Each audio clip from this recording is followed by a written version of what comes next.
Welcome. Today I am with 70mai Dash Cam Pro Plus, and I will show you how you can insert SD card to this device. So when you're holding it like that and you got the buttons in front of you, you have to rotate this device on the right side and take a look right here. There we got the SD card slot. So we have to grab our SD card like that, and we have to simply put it here in this place, and we have to use our fingernail to press it.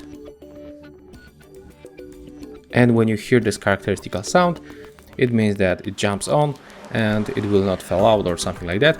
And as you can see right now, we can make a record because the SD card is available here. So that's all. If you find this video helpful, remember to leave a like, comment, and of course subscribe to our channel.